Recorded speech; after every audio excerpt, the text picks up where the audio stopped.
태안 앞바다 기름 유출 사건 이후 정부는 760억 원이라는 큰 예산을 들여 어떤 기상 조건에도 출항할 수 있는 초대형 방제선 엔담호를 건조했습니다. 그런데 취재 결과 해양수산부는 엔담호의 중요 장비가 작동하지 않아 제대로 방제 작업을 할 수 없다는 사실을 숨긴 채 취항식까지 열었던 것으로 드러났습니다. 강민경 기자의 단독 보도입니다.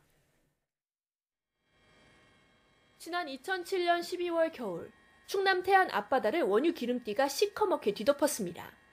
당시 허베이 스피리트호에서 원유 10,000톤 정도나 유출이 된 겁니다.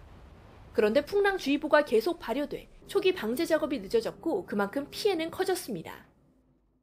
기름 유출 사고로 피해가 난 충남 태안 지역에서 일주일째 방제 작업이 진행되고 있는 가운데 오늘 오후 서해 먼 바다에 풍랑주의보가 내려져 기름 확산이 우려되고 있습니다. 이에 정부는 나쁜 기상 상황에도 출항할 수 있는 대형 방제선이 필요하다는 결론을 내렸습니다. 이렇게 탄생한 게 바로 2019년 11월 선박 건조에 돌입한 뒤 31개월 만에 닻을 올린 5,000톤급 대형 방제선 엔담호입니다. 예산 760억 원을 들인 해양수산부의 야심찬 결과물로 지난 7월 20일 전남 여수에서 화려한 취항식을 열었습니다.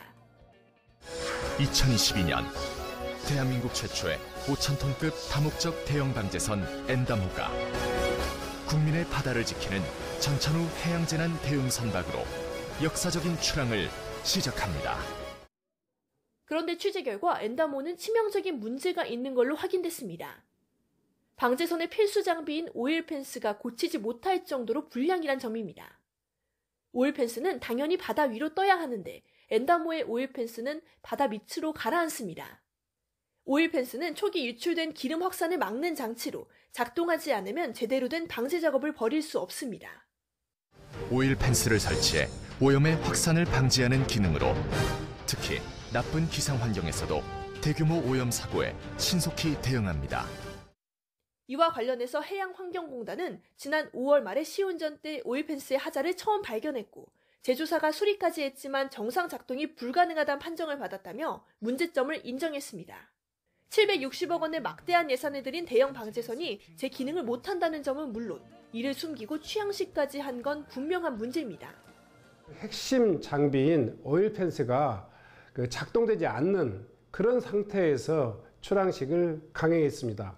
취항식 이후에 기름 사고가 터진다면 이 엔담호는 방제선으로서 역할을 충분히 해낼 수 없는 상태였습니다. 해양환경공단 측은 오일 펜스의 문제는 인정했지만 선박 자체의 문제가 아니라서 취항식을 진행했다고 해명했습니다. 또한 올해 안에 새 오일 펜스를 달 예정이라고 덧붙였습니다. 그런데 엔담호는 오일 펜스 외에도 페인트 일부가 벗겨지는 등 여러 크고 작은 문제들이 드러나서 보수 작업이 별도로 진행되고 있습니다. YTN 강민경입니다.